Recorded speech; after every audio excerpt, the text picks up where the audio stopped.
Hydrazine है, इनसे अगर रिएक्शन कराते हो, जैसे हाइड्रोजीन हुआ, हाइड्रोक्सिल फिनाइल हाइड्रोजीन हुआ, हाइड्रोक्सिल एमीन हुआ, तो ये क्या प्रोडक्ट बनेगा, ये चीजें आपको आनी चाहिए। देखिए हमारे पास सेमी कार्बाजाइड है, एक एक मैं चीजों को डिस्कस किया था और मैंने बताया भी था कि एक एक केमिकल रिएक्शन, इन केमिकल रिएक्शन में अगर मतलब ये तो बहुत आसान केमिकल रिएक्शन है, आपको आसानी से आ जाना चाहिए, this is a very very easy. तो हम इन्हीं केमिकल रिएक्शन को थोड़ा सा एक बार आपके सामने जरूर रखेंगे कि मान लीजिए आपके पास हाइड्रोजीन है बेटा, तो हाइड्रोजीन को आप अगर टॉलविन से यानी एसीटोन से रिएक्शन कराते हो तो ये H2 यहाँ से लेके चला जाएगा और ये ऑक्सीजन यहाँ से, तो आपका H2O बना देगा और ये क्या बना देगा बेटा, आपका हाइड्रोजन बना देगा, किसका, एसीटोन का। और इससे रिलेटेड मैंने प्रॉब्लम बताया था, फिनाइल हाइड्रोजन भी इसी तरह से काम करता है। आप लोग को पता है कि अब NH2 काम करेगा, NH2 क्या करेगा, इस तरह से इससे रिएक्ट करेगा और एल्डिहाइड या कीटोन से एसिडल्डिहाइड फिनाइल हाइड्रोजन बनाएगा। आप लोग देख भी रहे हो किस तरह से ये H2 यहाँ निकलेगा, ऑक्सीजन को लेकर चला जाएगा और डबल बॉन्ड के साथ NNHPH बना देगा, जिसे हम बोलेंगे फिनाइल हाइड्रोजन। हाइड्रोक्सिल एमीन पर देखिए, हाइड्रोक्सिल एमीन क्या करता है बेटा, अमीन मतलब NH2, हाइड्रोक्सिल का मतलब OH, इन दोनों को मिला देते हो तो क्या बन जाता है बेटा, हाइड्रोक्सिल अमाइन बन जाता है। ठीक है, तो इनको रिएक्शन आपने देखा कि हाइड्रोक्सिल एमीन करता है तो H2 ऑक्सीजन के निकल जाएगा, तो ये क्या बना देगा, ऑक्सीजन बनाएगा। ये ऑक्सीजन किसका है बेटा, एसिटल्डिहाइड का, इसलिए एसिटल्डिहाइड ऑक्सीजन कहलाएगा ये। एसीटोन के साथ अगर इसको करेंगे तो क्या बना देगा, H2 यहाँ का लेके चला जाएगा। इस तरह से ही अमोनिया है, प्राइमरी अमाइन है। ठीक है, उसके बाद आपके पास क्या है, सेमी कार्बाजाइड है। तो देखो सेमी कार्बाजाइड के बारे में मैंने आपको डिटेल डिस्कशन भी किया था और मैंने बताया था कि semi carbazide is very very important. ठीक है, तो ये बहुत इंपॉर्टेंट है, ये आप ध्यान रखिएगा सेमी कार्बाजाइड को। ठीक है, तो इसके अंदर मैं बताया था कि पहला NH2, इसमें दो टाइप का NH2, एक फर्स्ट NH2 ये है, सेकंड NH2 ये है। तो ये वाला जो direct C double bond O के साथ NH2 जुड़ा होता है, कभी भी रिएक्शन में पार्टिसिपेट नहीं करता है। कौन सा करता है बेटा, जो NH के साथ NH2 जुड़ा होता है वो करता है। ठीक है, तो ये याद रखना, ये केमिकल रिएक्शन काफी इंपॉर्टेंट है ये वाली। तो अब इसका आंसर भी मैंने आपको लिख दिया था, बता दिया था क्या रीजन है कि इसमें रेजोनेंस होता है। इसमें देखो single bond, double bond, single bond, lone pair, तो इसमें रेजोनेंस होता है जिसकी वजह से इस तरह की चीजें राइज होती है। ठीक है, अब हम लोग डिस्कस करते हैं 2,4-DNP ब्रैडी रीजन जिसको हम बोलते हैं, 2,4-डाइनाइट्रोफिनाइल हाइड्रोजीन है। तो ये इसके बारे में बड़ी अच्छी अच्छी चीज ये थी, मैंने बताया था आपके बारे में। जब ये एल्डिहाइड एंड कीटोन से रिएक्शन करता है तो 2,4-DNP क्या देता है, कैसा कलर, येलो दे देता है, ऑरेंज दे देता है, रेड पीपीटी दे देता है, इस टाइप के कलर ये दिखाने लगता है। ठीक है, तो आप इन पे अलर्ट रहिए, ये किस तरह के कलर दिखाते हैं, ब्रैडी रीजेंट। ठीक है, अब आगे हम बढ़ते हैं इनको। ठीक है, प्रेडिक्ट द प्रोडक्ट, प्रोडक्ट को हम प्रेडिक्ट करते हैं। जैसे हमारे पास ये कुछ एग्जांपल्स मैंने कराए थे, आप देख रहे हो कि जैसे साइक्लो, ये एग्जांपल ये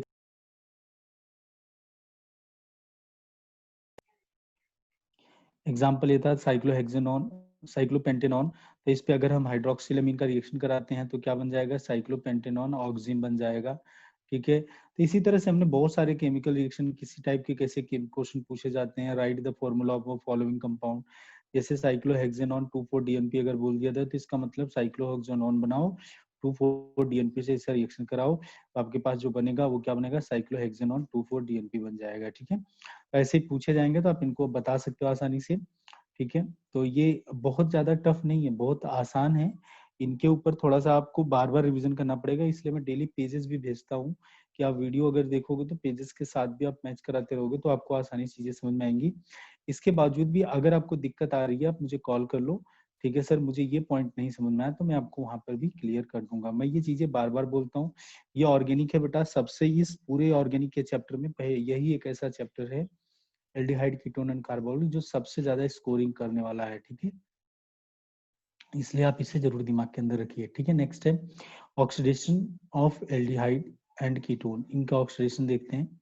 तो ये मतलब पहला था रिएक्शन वो खत्म हो गया। अब oxidation of aldehyde and ketone, तो इसके अंदर क्या है, जो हम मेन रिएक्शन पढ़ रहे हैं वो क्या है, वो है बेटा nucleophilic addition followed by elimination reaction. उसमें हमने पहला पढ़ा था बेटा addition of ammonia and ammonia derivatives. ठीक है, दूसरा जो पढ़ रहे हैं oxidation of aldehyde and ketone, मैं इसको थोड़ा सा आपको बहुत बढ़िया से सिखाने, मतलब डिटेल थोड़ा देने वाला हूँ, इस पर रुक के काम करूंगा क्योंकि ये एरिया ऐसा है कि ये कार्बोक्सिलिक में भी आने वाला है, यही सेम एरिया, तो इसलिए आप इस पे अलर्ट हो जाइए थोड़ा सा और समझिए इसको, ठीक है। देखिए क्या है ऑक्सीडाइजिंग, देखो बेटा ऑक्सीडेशन ऑफ एल्डिहाइड और कीटोन कौन कराएगा, ऑक्सीडाइजिंग एजेंट कराएगा। और ऑक्सीडाइजिंग एजेंट कौन से होते हैं, दो टाइप के होते हैं, एक होता है स्ट्रॉन्ग ऑक्सीडाइजिंग एजेंट, दूसरा होता है mild oxidising agent. Mild oxidising agent को हम लोग वीक ऑक्सीडाइजिंग एजेंट भी बोलते हैं।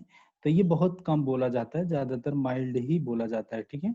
तो ये अपने पास आ गया। तो स्ट्रॉन्ग ऑक्सीडाइजिंग एजेंट जैसे कॉन्सेंट्रेटेड HNO3 है, एल्कलाइन KMnO4 है बेसिक मीडियम में, एसिडिक मीडियम में K2Cr2O7 रख दिया क्योंकि ये आपको पढ़ा भी चुका हूँ, आप रेडॉक्स में देखोगे तो ये बेसिक मीडियम इसका वर्क कम होता है, इसमें इसको तो किसी भी मीडियम में ले सकते हो। अब हमारे पास जो माइल्ड ऑक्सीडाइजिंग एजेंट है उसमें बेटा टॉलेंस रीजेंट है, फैलिंग सोल्यूशन और बेनेडिक्ट सोल्यूशन है। तो आप मेरी एक बात बहुत ध्यान सुनिएगा कि जो स्ट्रॉन्ग ऑक्सीडाइजिंग एजेंट है ये कीटोन जो है ना केवल स्ट्रॉन्ग ऑक्सीडाइजिंग एजेंट से ऑक्सीडाइज होगा, जबकि एल्डिहाइड दोनों से ऑक्सीडाइज हो जाएगा, ठीक है, इससे भी होगा और इससे भी होगा, ठीक है। देखिए आगे इसमें बारे में, aldehydes are easily oxidized by both strong oxidizing agent and mild oxidizing agent, ठीक है बेटा, into carboxylic acid, carboxylic acid में चला जाएगा। देखो जैसे हमारे पास aldehyde oxidise by both strong oxidising agent और माइल्ड ऑक्सीडाइजिंग, और जब एल्डिहाइड को आप ऑक्सीडाइज करोगे तो ये किस में चला जाएगा बेटा, कार्बोक्सिलिक में। जितने कार्बन का एल्डिहाइड है सेम कार्बन की संख्या का, इसमें मान लीजिए एक कार्बन है तो एक कार्बन का बनेगा, दो कार्बन का एल्डिहाइड है तो दो कार्बन का कार्बोक्सिलिक बनेगा, तीन कार्बन का एल्डिहाइड है तो तीन ही कार्बन का आपका कार्बोक्सिलिक बनेगा, ठीक है। कीटोन, अब देखिए कीटोन के बारे में हम डिस्कस करते हैं, ऑक्सीडेशन है। देखो बेटा कीटोन के बारे में, oxidise into the carboxylic acid with the breaking of carbon carbon bond, इसमें कोई कार्बन कार्बन बॉन्ड की ब्रेकिंग नहीं होती ड्यूरिंग ऑक्सीडेशन। जबकि कीटोन कहता है कि भाई मैं ऑक्सीडाइज एक ही शर्त पर होऊंगा, जब मैं क्या करूंगा, कार्बन कार्बन के बॉन्ड को पहले ब्रेक करूंगा, तभी आप मुझे ऑक्सीडाइज कर सकते हो, otherwise you can't be oxidise me, ठीक है। इसका पहली शर्त ये है कि इसमें ब्रेकिंग के साथ होता है। दूसरी चीज, कीटोन को ऑक्सीडाइज करना माइल्ड ऑक्सीडाइजिंग एजेंट के बस की बात नहीं है, इसलिए mild oxidising agent do not oxidise the ketone into carboxylic acid, क्योंकि कीटोन में ऑक्सीडाइज ही केवल काम नहीं हो रहा है, बॉन्ड की ब्रेकिंग भी हो रही है, दो काम हो रहा है। एल्डिहाइड में केवल क्या हो रहा है बेटा, ऑक्सीडाइज हो रहा है, बॉन्ड की ब्रेकिंग नहीं हो रही है। तो यहाँ पर फंक्शंस, यहाँ पे वर्क ज्यादा है कीटोन के केस में, यहाँ ऑक्सीडाइज के साथ पहले ब्रेकिंग होगी बाद में ऑक्सीडाइज होगा, यानी यहाँ पे एनर्जी ज्यादा चाहिए। अब एनर्जी ज्यादा कौन प्रोवाइड कर सकता है, आपका स्ट्रॉन्ग कैंडिडेट, माइल्ड कैंडिडेट नहीं प्रोवाइड कर सकता, ठीक है। अब देखिए हमारे पास है CH3CHO, हमारे पास ये एसिटाल्डिहाइड, अगर मैं OH इस पे पास करता हूँ तो ये कार्बोक्सिलिक एसिड में कन्वर्ट हो जाएगा। अब इधर कार्बन की संख्या देखो आप 1, इधर कितनी है 2, यहाँ पर भी देखो कितनी है बेटा 1 और यहाँ पर भी कितनी है 2, ठीक है।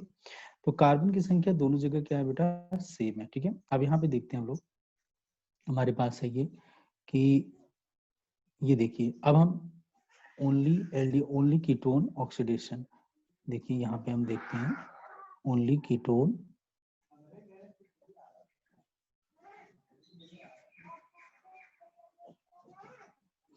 तो कीटोन की ऑक्सीडेशन में देखो ये है टॉलरेंस रीजेंट, अगर हमने यूज किया तो ये कहता है भाई ये माइल्ड ऑक्सीडाइजिंग एजेंट है, कीटोन को ये नहीं कर पाएगा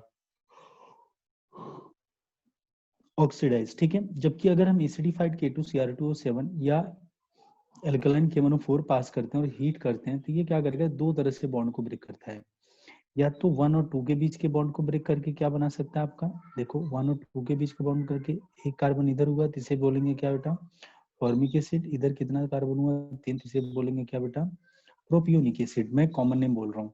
अगर ये 2 और 3 के बॉन्ड को ब्रेक किया तो ये क्या बन जाएगा बेटा, एसिटिक एसिड, और ये भी दो कार्बन इधर है तो इस दो कार्बन का भी क्या बन जाएगा आपका, एसिटिक एसिड, ठीक है। आगे देखिए पोपोफ ने एक रूल दिया, उन्होंने क्या बोला, पोपोफ ने, उन्होंने बोला भाई कि in case of unsymmetrical ketone, बढ़िया से समझा दिया था कल मैंने, सिमेट्रिकल कीटोन क्या होता है, अनसिमेट्रिकल कीटोन क्या होता है। In case of unsymmetrical ketone, keto group stay with smaller alkyl group. मतलब अगर आप अनसिमेट्रिकल कीटोन है तो जो CO ग्रुप है कीटोन वो स्मॉलर, जिधर कार्बन की संख्या कम होगी उसके साथ रहेगा ड्यूरिंग ऑक्सीडेशन। देखिए अब यहाँ पे देख लीजिए 3 यहाँ और 2 यहाँ 5 हो गया, तो ये CO ग्रुप किसके साथ रहेगा, एक इधर है और 3 लोग कार्बन इधर है, तो ये किसके साथ रहेगा, जिसकी इधर संख्या क्या होगी, कम होगी। तो अब बॉन्ड की ब्रेकिंग क्या होगी बेटा, इस CO और इस C के CH2 और CO के बीच में होगी बॉन्ड की ब्रेकिंग। तो ये बताया, देख लीजिए मैंने दिखाया भी। और सिमेट्रिकल क्या होगा, CO ले लीजिए, इसके दोनों साइड आप क्या कर दीजिए, आप चेक कर लीजिए। सिमेट्रिकल क्या होगा, इधर है और फिर इधर है। अब आपकी मर्जी है, चाहे CO को इधर रखो चाहे CO को इधर रखो, ठीक है। आपको ये ऑक्सीडाइज कर देगा, ठीक है, ये ऑक्सीडेशन प्रोडक्ट दे देगा, ठीक है। होपफुली आपको क्लियर हो रहा होगा, कल चीजें क्लियर नहीं हो पाई थी, वो चीजें आज क्लियर हो रही हैं, ठीक है, बढ़िया लग रहा है आपको। तो चलिए बेटा हम देखते हैं आगे। तो ये अपने पास आ गया, ओके। तो CH2 ये इस तरह से कॉन्सेंट्रेटेड HNO3 भी हम अगर यूज कर दिए तो ये भी इसको अनसिमेट्रिकल है, क्योंकि इधर देखो 3 है और इधर कितना बेटा, केवल 1 है, तो ये अनसिमेट्रिकल है, तो ब्रेकिंग करेगा तो पॉपऑफ के हिसाब से ये इधर चला जाएगा, ठीक है। नोट पॉइंट पे आते हैं, देखिए नोट पॉइंट क्या है, ketonic group only oxidise by OA, strong OA। मतलब ये तो मैं पहले बता दिया, जो कीटोन है उसको स्ट्रॉन्ग ग्रुप ही ऑक्सीडाइज कर सकता है, वीक लोग नहीं ऑक्सीडाइज कर सकते हैं, ठीक है। while aldehyde oxidise by both strong and as well as mild, ठीक है। देखो अब याद रखना ये सब चीजें प्लीज, क्यों, क्योंकि ऑक्सीडेशन पे थोड़ा फोकस ज्यादा करिए। मैं आपको ऑक्सीडेशन एक एक पॉइंट दोबारा बता रहा हूँ, कल के टॉपिक को मैं आज रिवाइज करा रहा हूँ, नहीं आज अगर मैं कराता तो मेरा चैप्टर खत्म हो जाता है, ठीक है। तो मैं नेक्स्ट चैप्टर पे चलता, फिर भी मैं आपकी सहूलियत के लिए बता रहा हूँ ताकि आप इसमें परफेक्ट हो सके और बढ़िया से इसको कर सको, ठीक है, बहुत बढ़िया से इसको। तो इसलिए बेटा ये है कि इसको बहुत अच्छे से समझ लीजिए आप, ठीक है, क्योंकि इस पे जब लैंग्वेज वाले क्वेश्चन जो बनेंगे पैसेज वाले, ठीक है, तो वो काफी इंपॉर्टेंट होंगे गंगा, तो वो काफी इंपॉर्टेंट होंगे, ठीक है। जैसे देख लीजिए हमारे पास है, अब हम क्या करने वाले हैं, ओनली ऑक्सीडेशन ऑफ एल्डिहाइड हम करने वाले हैं। तो एल्डिहाइड की ऑक्सीडेशन करने के लिए आपको मैंने बता दिया, जो ऑक्सीडाइजिंग एजेंट यूज करेंगे, तो चाहे ऑक्सीडाइजिंग एजेंट टॉलेंस रीजेंट होगा, चाहे फेलिंग रीजेंट होगा, चाहे बेनेडिक्ट रीजेंट होगा, तो ये क्या करता है, सॉल्ट ऑफ कार्बोक्सिलिक एसिड में इसे कन्वर्ट कर देगा। किस में convert, salt of carboxylic acid, और क्या कर देगा ये, एनायंस में इसको कन्वर्ट कर देगा, कार्बोक्सिलेट या इसे कर देगा कार्बोक्सिलेट एनायन में इसको कन्वर्ट कर देगा, ठीक है। तो देख लीजिए टॉलेंस रीजन के बारे में क्या जानकारी इस तरह से अपने को मिल गई, ठीक है।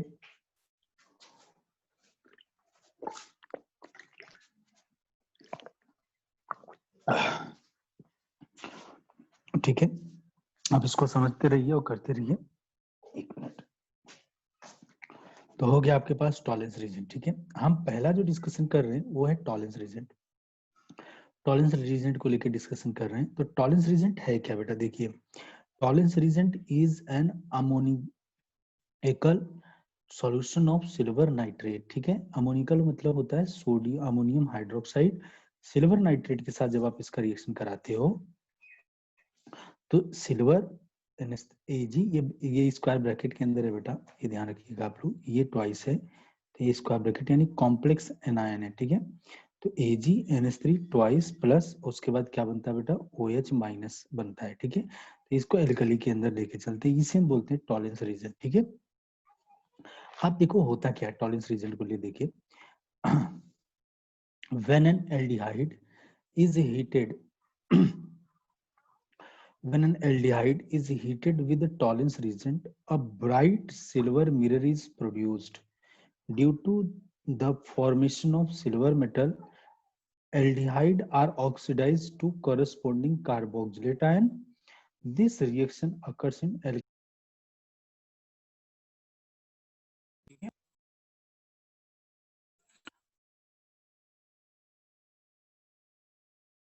RCHO है, ये एल्डिहाइड है, ठीक है। तो 2AgNH3 ट्वाइस प्लस प्लस इधर हम क्या करते हैं 3 कर देते हैं बेटा, दिख रहा होगा आप लोग को, 3OH minus, alkali medium provide कर दिए। तो जब हम देखते हैं तो ये जो हमारे पास एल्डिहाइड है ना, अब बहुत ध्यान समझते रहिएगा, एल्डिहाइड को कार्बोक्सिलिक में डायरेक्ट कन्वर्ट करने का Tollens reagent the best way. अब सीधा सीधा इसको इसमें कन्वर्ट कर ले, देख लो एक कार्बन यहाँ पे, अब आर जितना होगा जितने कार्बन का वो आर आ जाएगा।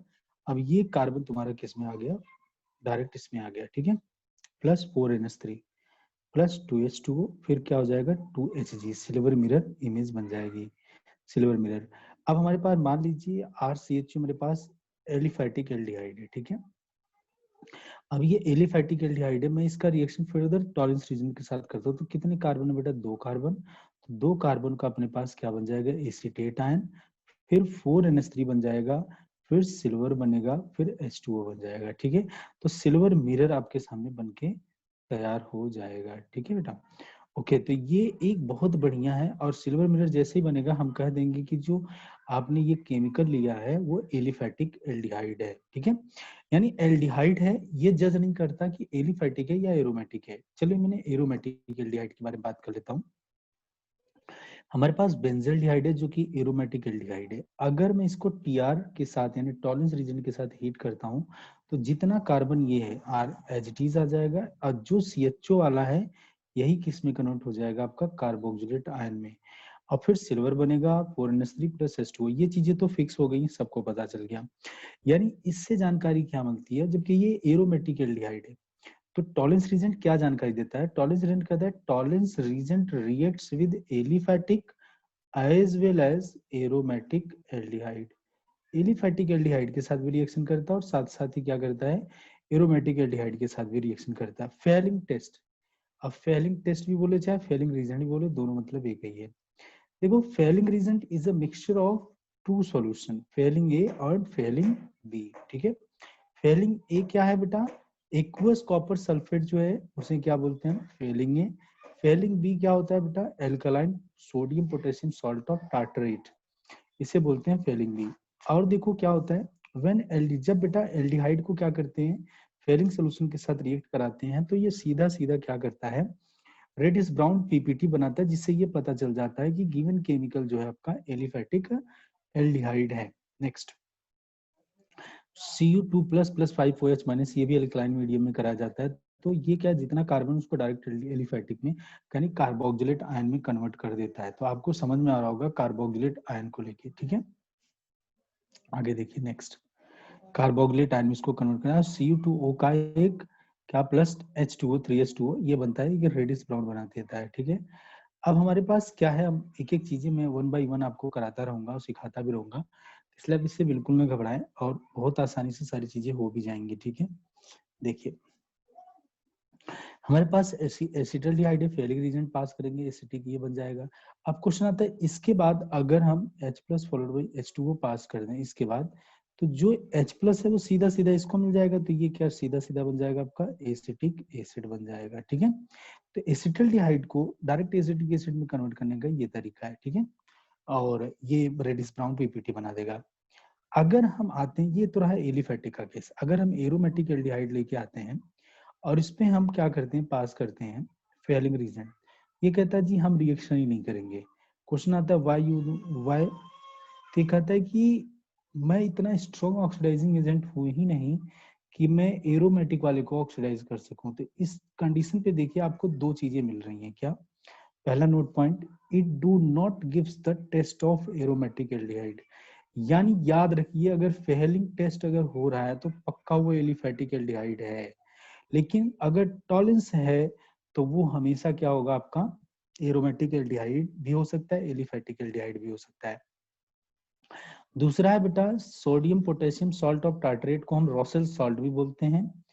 और फेलिंग जो सॉल्यूशन है इसमें जो फेलिंग ए और फेलिंग बी जो का मिक्सचर करते हैं वो दोनों इक्विमोलर होते हैं, ठीक है। ये डेटा मैंने आपको बता दिया था। एक छोटा सा प्रॉब्लम था, मेरे से पूछा गया था क्वेश्चन, तो नितिन ने पूछा था, मैं चाहता हूँ जिस तरह से नितिन पूछता है वैसे आप लोग भी अपने डाउट रखा करो बेटा, बहुत बढ़िया लगता है आपके डाउट आते हैं, इससे मुझे बड़ी खुशी मिलती है कि हमारे बच्चे पढ़ रहे हैं। पढ़िए बेटा बहुत बढ़िया, अगर नहीं पढ़ोगे तो आप अपना बहुत अच्छी अपॉर्चुनिटी, बहुत बढ़िया अपॉर्चुनिटी लूज कर दोगे। सीबीएसई ने इतना सिलेबस कम कर रखा है, इतना सिलेबस कम कर दिया है, आप बिलीव नहीं कर सकते हो जो जो चीजें उसने हटाई है। तो मेरा ये रिक्वेस्ट है आप बहुत ज्यादा पढ़िए। हमारा एक क्वेश्चन है, क्वेश्चन ये है कि convert convert the ethanol into toluene, ethanol into acetone, not for toluene। ये क्वेश्चन है। तो अपने पास क्या करना है, सबसे पहले देखिए इस क्वेश्चन को सॉल्व करने का